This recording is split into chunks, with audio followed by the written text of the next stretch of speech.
Hey, we all face the same challenge. A really technical customer who might need your unique capabilities and approach. Your sales conversation has to be 80% in the science. But you still have to do all those sales jobs, prospecting, qualifying, presenting, closing.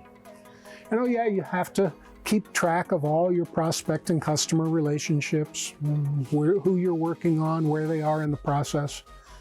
Because if you don't do that, you're just reacting. This is an overwhelming job for anyone involved in scientific sales. Being true to the value of your science while following the process of effective selling at the same time. Most of us hate selling. We are so much more comfortable being objective scientists. And so we set up a website and a LinkedIn page that talks about our science, and we believe that our customers will find us. I'm going to show you that it's really not that complicated. If you focus on just 3 things, you can grow your company's sales. If you're not focused on these 3 things, you're missing opportunities. Now, in the first video in this series, we talked about customers. You need more of them, a constant stream of new ones. That's the only way to achieve growth beyond what's generally just called organic growth. Organic growth is where you sort of ride up and down with market trends.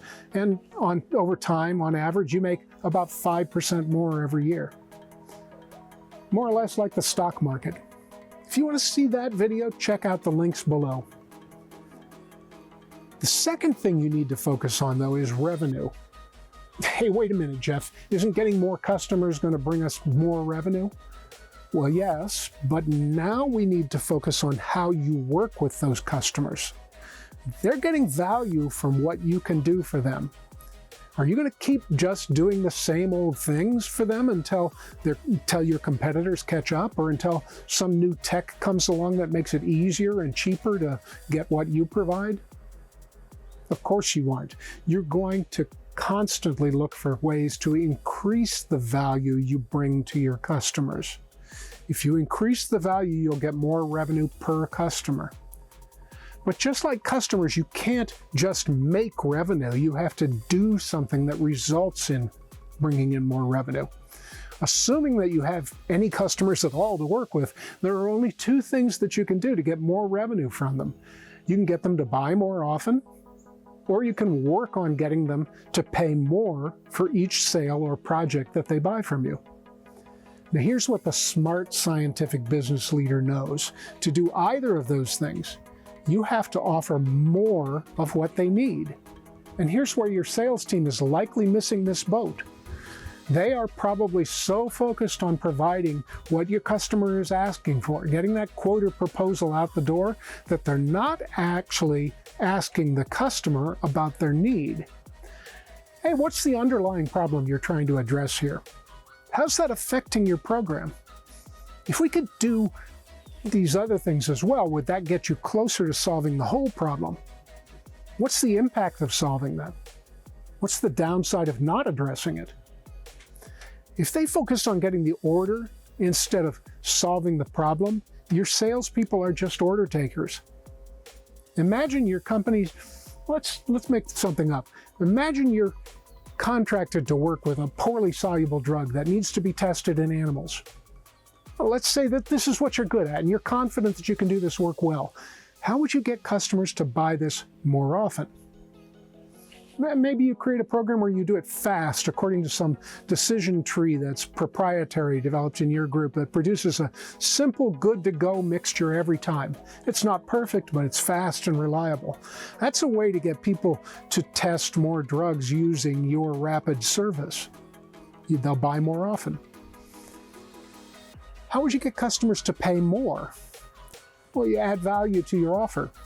Do more testing to establish an optimal formulation for that drug, or determine the formulated drug's stability. Do your customers want and need those things as they move towards human trials? You bet they do. But you don't know if they need it now or later, or if they're only experimenting. You have the expertise. Are you asking the customer if your help could be useful? You see, the sales program that is designed to bring in more revenue from each customer is about providing more value to the customers that need it. Now, not everyone does. Some people will only buy your simplest offer once and then be perfectly happy. But if you know more about your customers than just what they ask for right now, if you know what they need, or you at least try to understand what they need, you can build a business where many will buy from you more often and pay more for the added value that you can then bring. Revenue is the key to profitability, yes, but also a component of an effective sales program. You can't price your offer appropriately without understanding and communicating during your sales process how you bring value to the customer. If your team is writing quotes and waiting for orders, they aren't focusing on value and revenue. And if you want to grow instead of watching everyone else catch up and move ahead, they need to be. Want to see the other short videos in this series? Look for the links below. I'm Jeff Kiplinger, one of the founders of Selling Science, and I love this stuff.